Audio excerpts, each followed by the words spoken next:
चलिए, refractive index मैंने पिछली क्लास में आप लोगों को बताया था according to Snell's law. According to Snell's law मत बोलो उसको। अकॉर्डिंग टू स्नेल्स लॉ मैंने आप लोगों को पढ़ाया है sine i by sine r equal to mu, that is called refractive index. Refractive index, ये रिफ्रैक्टिव इंडेक्स है। हाँ चलते इसमें यही है, ये एक्चुअली कांस्टेंट होता है। कांस्टेंट का मतलब ये था कि इसका वैल्यू फिक्स होता है। ठीक है, इसको हम लोग अपवर्तन नाम के नाम से जानते हैं। ये एक्चुअली फिगर्स देखिए, यहां पर ये एक मीडियम का ट्रांसपेरेंट, एक दो ट्रांसपेरेंट मीडियम है। सपोज दैट एयर है, ये वाटर है। The light is coming from rare medium. ठीक है, रेयर मीडियम से आ रही है, ये नॉर्मल पोजीशन है। और जब ये इस मीडियम में जाएगी तो ड्यू टू रिफ्रैक्शन, क्या मैंने कहा था कि बेंड हो जाती है, मुड़ जाती है। It will slightly bend. ये तुम्हारा एंगल आई है और एंगल, ध्यान से इसको पढ़ना, क्योंकि इसका एक नियम तो तुम लोग को दूर नहीं मिलता है, बहुत बार नहीं होगा। ठीक है, और ऐसी चीजें कि मैं गारंटी के साथ कहता हूँ कि हाँ देख लोगे तुम लोग घर में पढ़ने की जरूरत नहीं पड़ेगी। खाली देखो थोड़ा सा, खाली एकदम छोटा छोटा थोड़े खाली बता रहे हैं। कल तक जिसका डिफिनेशन पढ़ते थे कि साइन आई और साइन आर का रेशियो को हम रिफ्रैक्टिव इंडेक्स कहते थे, आज तुम लोग को एक्चुअली इससे तुम निकाल नहीं पाओगे। यहाँ पे मैं आई और आर के बीच में तुम लोगों को रिलेशन दिखा रहा हूँ कि ये आई और आर का, इसका वैल्यू को पुट कीजिए, जब भी आप डिवाइड कीजिएगा इस दोनों के लिए इसका वैल्यू फिक्स आएगा। अगर ये 13 डिग्री है, ठीक है, अगर ये 13 डिग्री है, उस समय अगर इसका वैल्यू 26 आ रहा है तो sine 13 degree by sine 26 degree and you will get a certain value. मान लो कि 1.3 आया। अगर इसका वैल्यू को मैं बढ़ा देता हूँ, 40 डिग्री कर देता हूँ, तो इसका वैल्यू चेंज हो जाएगा। आर का जो वैल्यू आएगा जब उसका पुट करोगे तो फिर कटने के बाद कितना आएगा, 1.3 ही आएगा। इसीलिए इसका नाम पड़ा कांस्टेंट, यानी एक मीडियम के लिए इसका वैल्यू क्या होता है, कांस्टेंट होता है। मेरी बात समझ में आ गई? अब मैं आप लोग को जो बताने जा रहा हूँ, गौर से देखिएगा, इसमें मैं जो बताने जा रहा हूँ जरा आप गौर से देखिएगा। एक्चुअली डिफिनेशन ये नहीं है, आज मैं एक नया डिफिनेशन लिखने जा रहा हूँ। आज मैं एक नया डिफिनेशन लिखने जा रहा हूँ रिफ्रैक्टिव इंडेक्स का। इसको कहते हैं फर्स्ट मीडियम। जहां से लाइट आती है उसको फर्स्ट मीडियम कहते हैं, और जिसमें जाती है उसको हम लोग कहते हैं सेकेंड मीडियम। और रिफ्रैक्टिव इंडेक्स का एक्चुअल डिफिनेशन यही है कि speed of light in first medium, speed of light in first medium, ठीक है, first medium by speed of light, speed of light in second medium. ये चीज डिफिनेशन जिंदगी में कभी तुम नहीं भुलाओगे। रिफ्रैक्टिव इंडेक्स, इसको हम लोग कहते हैं अपवर्तनांक। यानी पहले माध्यम में प्रकाश का वेग बाई दूसरे माध्यम में प्रकाश का वेग। अब जिंदगी में कभी तो नहीं भूलोगे। समझ में आ रहा है? ये जिंदगी में भूलने वाली चीज नहीं। रिफ्रैक्टिव इंडेक्स निकालते हैं, प्रश्न होता है इसको पढ़ते कैसे है। यहाँ पे फर्स्ट मीडियम क्या है, हवा। सेकेंड मीडियम वाटर है, देखो हम लिख रहे हैं। पहला मीडियम क्या हो गया, हवा में प्रकाश का वेग। जरा देखना ध्यान से, बाई नीचे क्या है, पानी। पानी में प्रकाश का वेग, लाइट का वेलोसिटी। ठीक है, इसको रिफ्रैक्टिव इंडेक्स को लिखते हैं म्यू से। और आजकल नई बुक में देखोगे ईटा लिखा जाता है, दोनों का वैल्यू सेम होता है। पहले म्यू लिखा जाता था, अभी ईटा भी लिखा जाता है। ये है म्यू, ये रिफ्रैक्टिव इंडेक्स का सिंबॉलिक रिप्रेजेंटेशन है। लाइट आ कहां से रही है, फर्स्ट मीडियम से, जा कहां रही है, सेकेंड मीडियम में। जरा देखो इसको लिखने का स्टाइल, जहां से आएगी वो माथा के ऊपर लिखा जाता है। ध्यान से सुनो, जहां से आ रही है फर्स्ट मीडियम में, और जिसमें जा रही है वह नीचे लिखा जाता है। जा कहाँ रही है? W, वाटर में। समझ में आ गया? यानी ये वाला दिखाएगा ऊपर स्पीड इन दैट मीडियम और स्पीड इन सेकेंड मीडियम। देखिए ना, सबसे इंपॉर्टेंट है कि इसको पढ़ा कैसे जाता है।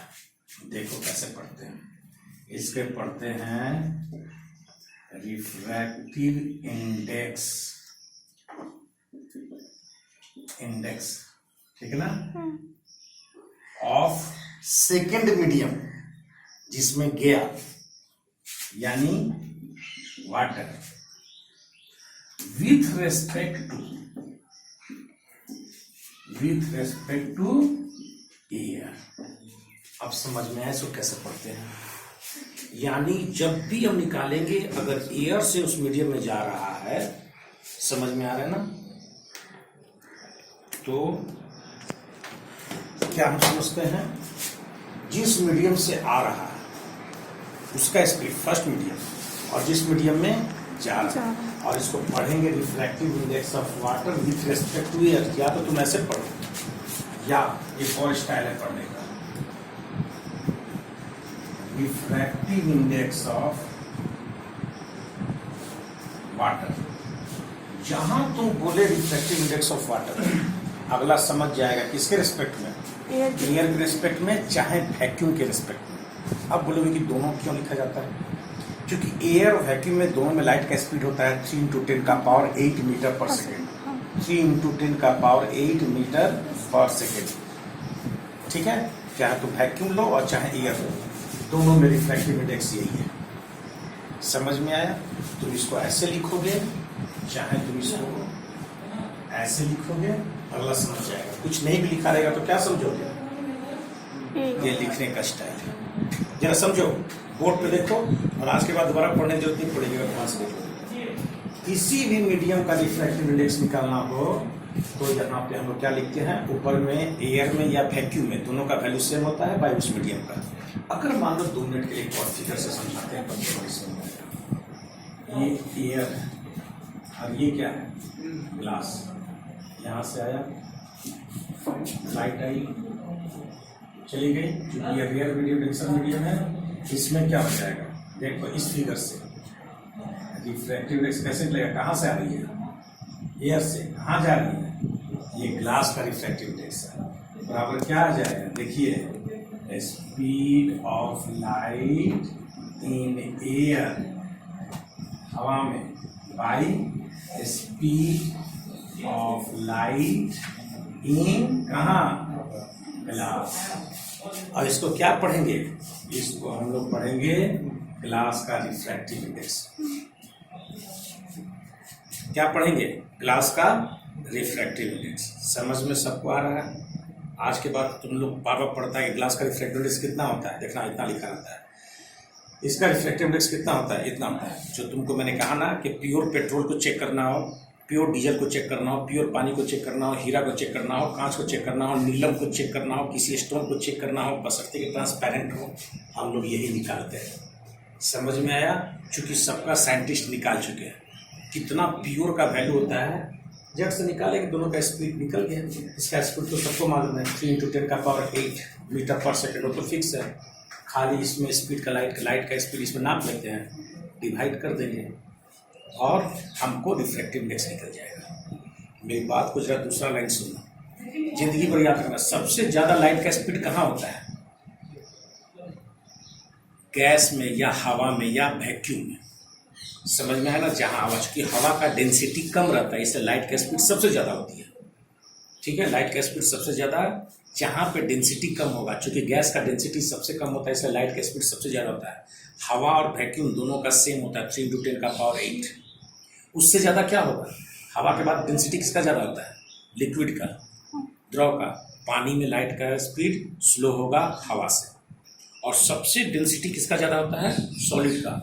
तो सॉलिड में लाइट का स्पीड सबसे ज्यादा होता है, सबसे कम होता है। सॉलिड में, कांच में लाइट का स्पीड सबसे कम होता है। तो मेरी बात को जरा गौर से सुनो, ठीक है ना? इसका मान तो फिक्स है 3 × 10 का पावर 8। जरा गौर से मेरी बात को सुनना। जब पानी में जाएगा वहाँ स्पीड थोड़ा सा कम होगा। तो जब हम किसी 3 into 10 का पावर 8 को थोड़ा छोटा संख्या से भाग देंगे, आंसर 1 पॉइंट कुछ आएगा। ठीक है, मान लेते हैं, क्योंकि वो बड़ा है ना, 3 into 10 का पावर 8 बड़ा है। जब ग्लास लेंगे नीचे क्या लेंगे? ग्लास।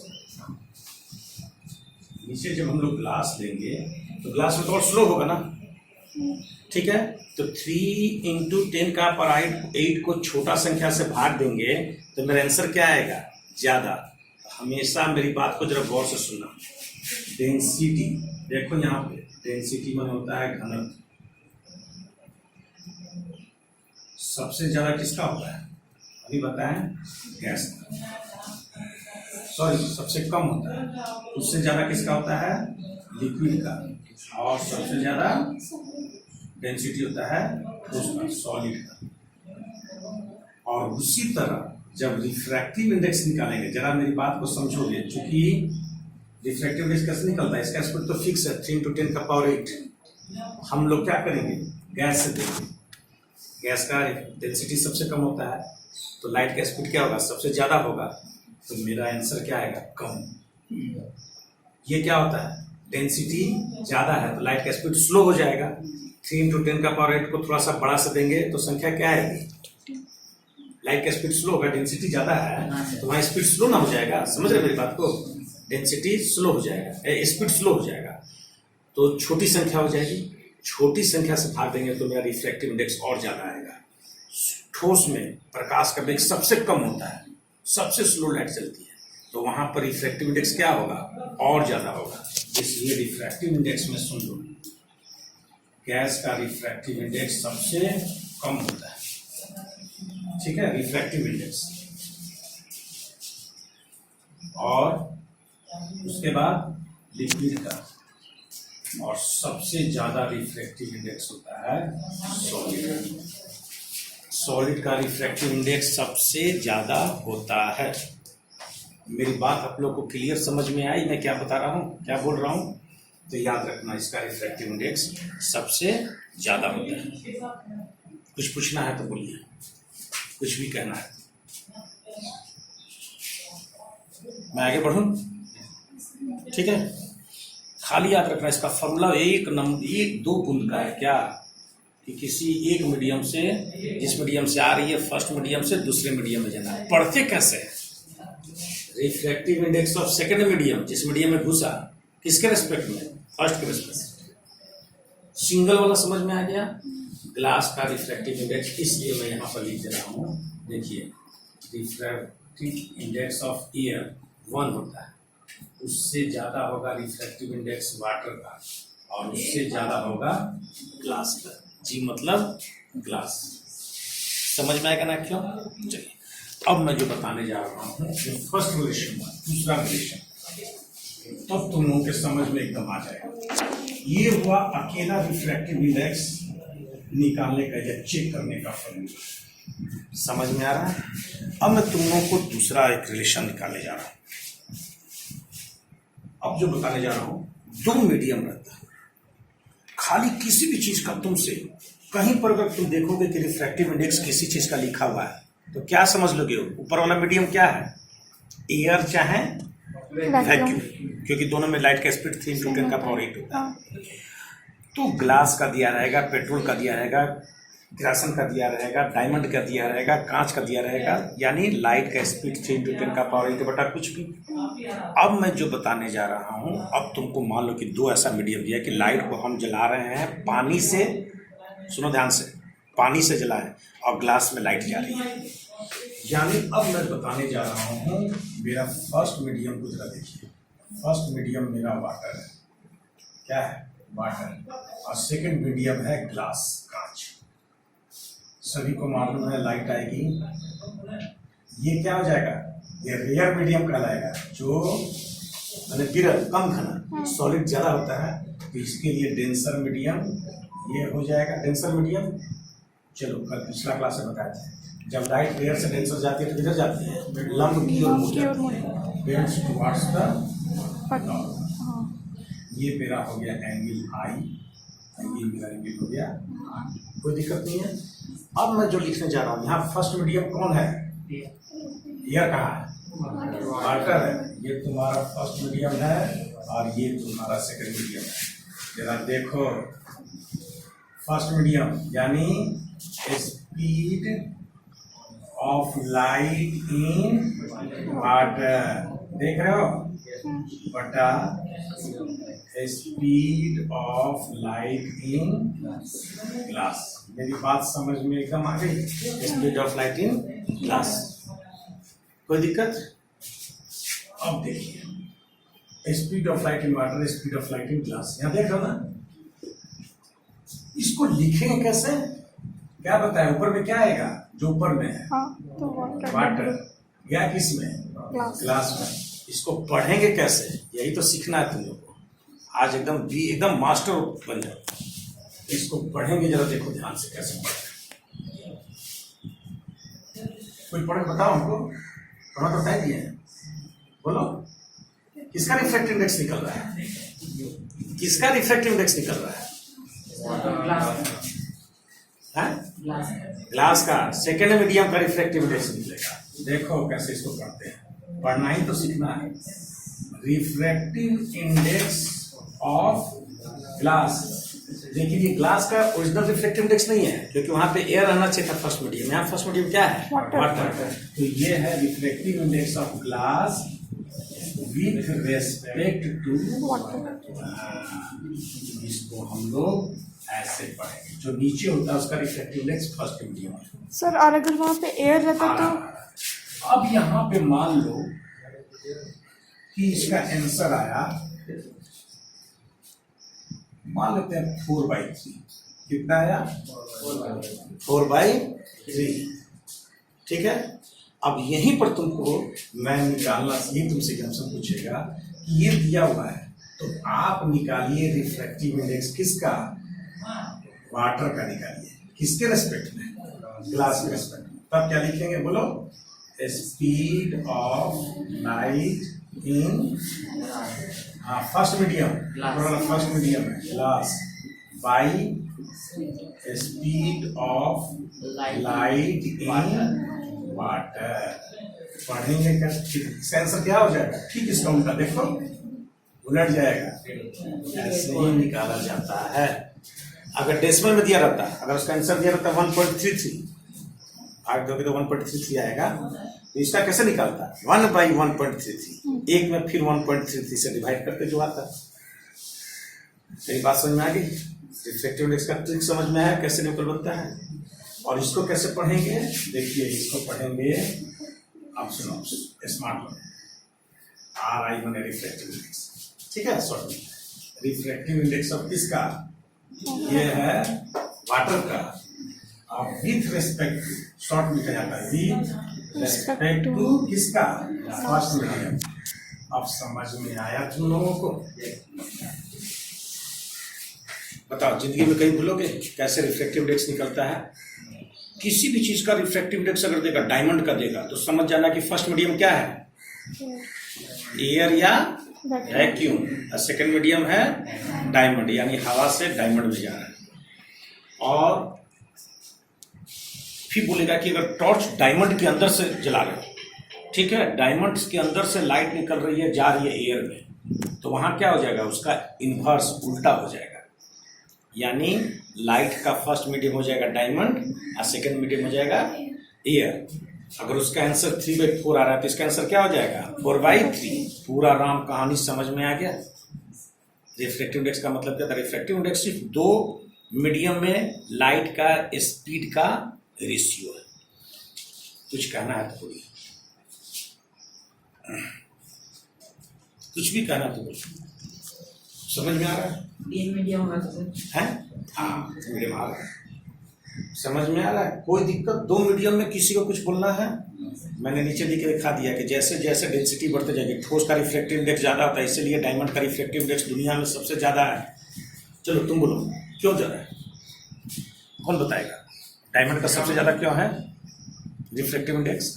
2.42 सबसे ज्यादा रिफ्रैक्टिव इंडेक्स है। हाँ, सर उसको ज्यादा लाइट पास करा सकते हैं। उससे कोई मतलब नहीं है। कौन बताएगा? अरे ये तो स्मार्ट वन, हाँ, उसका डेंसिटी ज्यादा है सर। बस एक लाइन का आंसर है। यानी दुनिया का सबसे हाई डेंसिटी का सब्सटेंस है ट्रांसपेरेंट मीडियम, जिसमें प्रकाश गति करती है, ट्रांसपेरेंट है। दुनिया का सबसे ज्यादा डेंसिटी डायमंड का होता है, इससे लाइट का स्पीड बहुत स्लो होता है। उसको जब लाइट का स्पीड में 3 × 10⁸ से बहुत स्लो स्पीड कम से डिवाइड करते हैं तो आंसर क्या आता है? बहुत ज़्यादा 2.42 दुनिया का हाईएस्ट रिफ्रैक्टिव इंडेक्स है। और इसी चैप्टर में पढ़ाएंगे तुम लोग को जब थोड़ा देर के बाद कि क्यों हीरा चमकता है, तो इसका जवाब आएगा कि due to its refractive index. ये सारा चक्कर रिफ्रैक्टिव इंडेक्स का लगा देना। और पत्थर से निकला हुआ हीरा तुम्हारे ऐसे लोगों के हाथ में मिल जाएगा तो कितना बेचेगा? धोबी वाला कहानी सुने होंगे तुम लोग, 10 लाख। ठीक है ना? तो धोबी 10 रुपये में हीरा को बेच दिया था, ठीक है? हम लोग वही करेंगे, हमारे लिए वो पत्थर है, कोयला है। लेकिन वही जो किसी जौहरी के हाथ में जाएगा, अगर वह जौहरी नहीं है, मेरा सा समझदार मास्टर होगा, हो सकता है कि मास्टर लोग पढ़ता है तो हो सकता है जान जाए, तो हम उस हीरे को 1 लाख से ज़्यादा नहीं बेच सकते। लेकिन जब वही हीरा किसी जौहरी के हाथ में जाएगा तो 1 करोड़ में बिकेगा। क्यों? क्योंकि हमको कटिंग करने नहीं आता है, उसको कटिंग करने आता है। रिफ्रैक्टिव इंडेक्स का आएंगे आगे चल के, उसका एंगल ऑफ रिफ्लेक्शन होता है। हीरा का कोई मोल नहीं है, बाजार में हजारों हीरा है। फिल्म का डायलॉग सुने हो ना, रोड पे तो हजारों हीरा है। नाम किसका होता है? जौहरी का, जो उसको तराशता है, जो उसको कटिंग करता है।